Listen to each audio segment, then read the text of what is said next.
Hi, this is Carol Richards with CWC Drum Circles.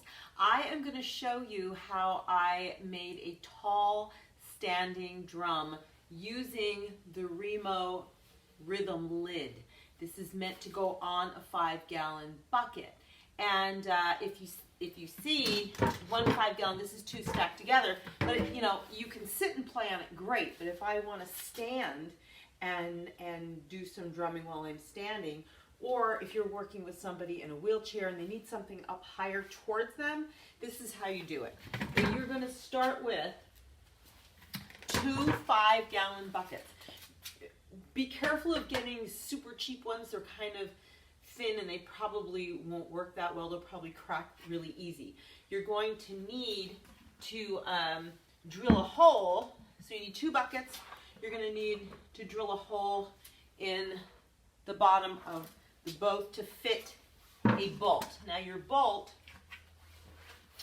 I can't remember offhand how big it is. It's going to be up to you, but just to give you an idea, that's the bolt, and it does have to stick out past the rim because it has to be able to go into the other bucket. So I do glue them in place, and then I put a piece of duct tape in there because the glue, there's movement in the bucket, and so the glue doesn't necessarily keep it tight for a long time. If you go to unscrew the nut, it'll start turning around. So I added the tape. All right, so that you got the first one. That's your first one. All right, that goes upside down.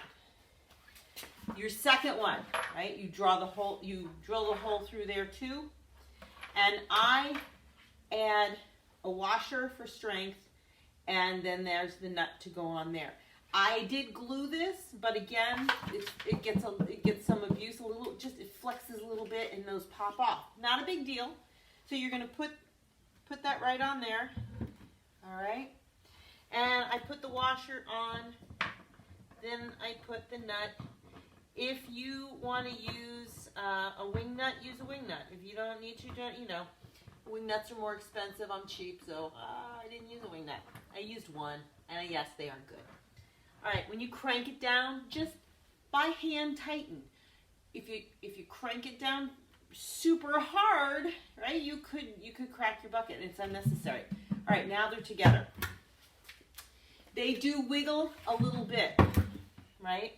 If you're worried about that wiggling, if it seems like it's going to be a problem, you can go to the fabric store and get 4-inch black elastic, measure around, sew it, and then I put that in between,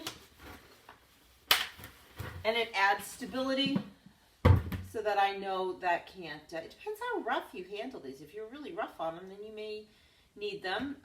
If you don't want to have to take them apart a lot, then you may want that for stability. If you never are going to take them apart, then use duct tape. But I take them apart. All right. Your last part is take your rhythm lid, pop it right on there, and there you go. You can use mallets on these. All right. If you want to dress them up, because everybody asks me, oh, did True Value or the hardware store give you those buckets for free? No, they did not. So I went to, you can go to Salvation Army, Goodwill, and look for stretchy dresses with nice, they can have long sleeves too, it doesn't matter. But it has to be a stretchy fabric, size small, all right, size small, because you are going to place them over the bucket, and the size small, and this is where the stretchiness, the size small will fit, at least usually on the top part where they won't slide all the way down. All right? These have these straps. I just tuck them inside, and the lid goes right over it. If they have long sleeves, you can always tie the long sleeves in front, make it a little more decorative. But look at that now. Now you have a drum that is much prettier than just the buckets, and you've spent very little money on these. So there you go, the standing Remo